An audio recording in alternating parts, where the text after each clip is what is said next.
எவ்வளவு பெரிய முட்டாளா இருக்கலாம், யாரு வேணா உன்னை ஒதுக்கி இருக்கலாம், யாரு வேணா உன்னை வேணான்னு சொல்லி இருக்கலாம், யாரு வேணாலும் ஏய் நீ ஒண்ணுக்குள்ள ஆக்கில போடா தண்டச்சோறு, நீ ஒண்ணுக்குள்ள ஆக்கில நீ உருப்படாதவன் சொல்லி இருக்கிறாங்க. பரவாயில்ல இருக்கட்டும், ஆனா இயேசுக்கு நீ வேல்யூடுமா தம்பி, நீ இயேசுக்கு வேணும். பிரதர் சிஸ்டர், இயேசுக்கு நீங்க வேணும்.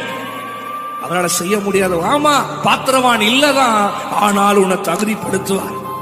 சகேயு மரத்துக்கு மேல ஏறி உட்கார்ந்துட்டான். இயேசு சொல்றாரு, ஏ சகேயு உன் வீட்டுல நான் தங்க வேண்டாம், இறங்கி வா.